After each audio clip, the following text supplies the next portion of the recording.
Silver holders, you just watched the perfect whiplash pattern. One day, a historic crash that slams price under 75. The next day, a nice little bounce back into 76, 79, and everyone pretends that's normal. I'm OG John AG, and this is insane silver volatility.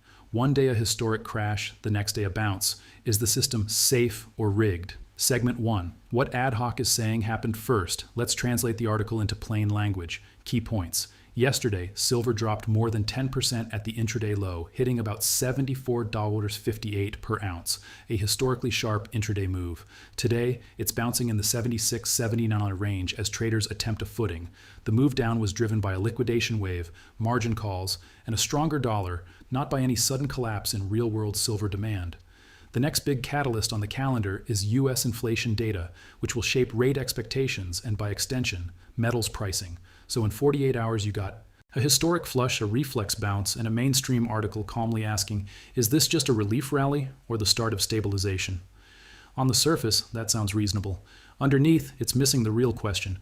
Why is a supposedly safe system producing this kind of insanity in the first place? Segment 2, Liquidation Wave. When everything is collateral. The article admits the slide looked like a broad-backed liquidation episode, not a genuine change in silver supply and demand. What does that mean? A tech stock rout triggered margin calls. People who needed cash didn't just sell the stuff they hated, they sold the stuff that was liquid and profitable, including precious metals. That forced selling spread from tech into silver, gold, and even copper, not because silver suddenly became worthless, but because it was easy to sell. In modern markets, everything is collateral. When one crowded trade blows up, funds sell whatever they can to meet margin, even if they love it long term. So the crash wasn't, everyone decided silver is bad now. It was, everyone needed cash, and silver was one of the most liquid places to raise it. That's not comforting. It's a reminder that your hedge can get slammed when other parts of the system break. Segment 3, Policy Shifts and the Dollar. The official cover story ad hoc then adds the macro flavor. Markets reacted to the nomination of Kevin Warsh as the next Fed chair, seen as someone who will favor a cautious pace of rate cuts.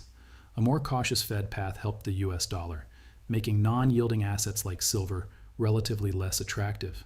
Fresh payroll data showed 130,000 new jobs in January, beating expectations and further reducing the odds of imminent rate cuts.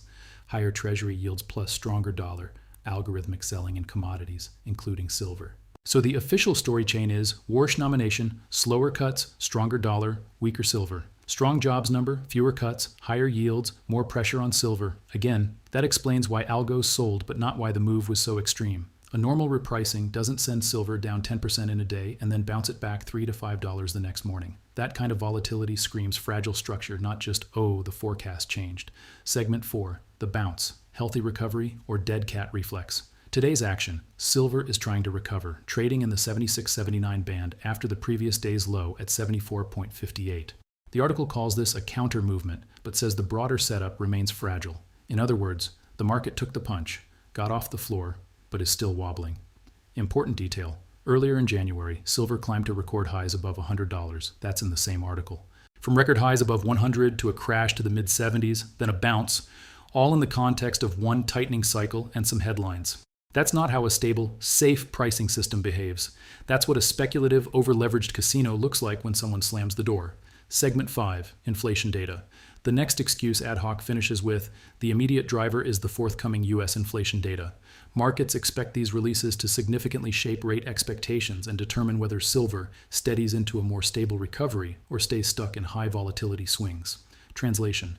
CPI, job charge, PCE prints are the next official excuse for big moves. If inflation comes in hot, fewer cuts and stronger dollar, sell metals. If it comes in cool, more cuts ahead, dollar weaker, buy metals. But here's the deeper issue. We're now in a regime where every single data point is used as a justification to swing massively leveraged positions around. Your store of value is being tossed around like a tech stock on earnings day. That's not silver's fault. That's the system's structure. Segment 6, is the system safe or just rigged well enough to survive? So let's answer the title question head on. Is the system safe? In the sense that exchanges continue to operate, trades clear, and margin calls get processed. Yes, the machine is still running. In the sense that you can trust screen price to reflect stable, rational supply demand? No, not even close. The article itself admits the crash was liquidation driven, not fundamentals driven. Macro policy shifts and a stronger dollar acted as catalysts, not as genuine collapses in silver's real-world use. Volatility is now the defining trait of this market, with record highs above 100 in January and a 10% flush in February. That's a polite way of saying the system is good at protecting itself. It is not designed to protect your purchasing power or your nerves. Is it rigged? The rules, margin, leverage, access, are tilted heavily toward those who see the flow, influence the narrative, and can stay funded through violent swings. From your seat, it feels like chaos.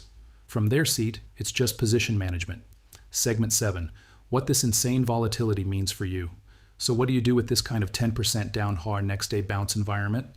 If you're a short-term trader, you must accept this is not a gentle market. Stops need to be placed with the understanding that a single candle can take out entire weeks of progress. Position size and leverage must be small enough that a 10% move doesn't blow your account. If you're a long-term holder, ear stacker, you judge silver on multi-year macro and structural trends, not single-day liquidation events. This article itself confirms the crash was about liquidity and margin, not about silver suddenly becoming useless.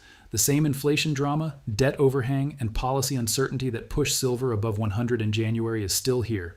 We just saw what happens when the machine needs to shake people out. Insane volatility means one thing. You cannot outsource your conviction to the daily chart. You need your own thesis, or you're just liquidity for someone else. Segment 8. How to use this instead of fear it.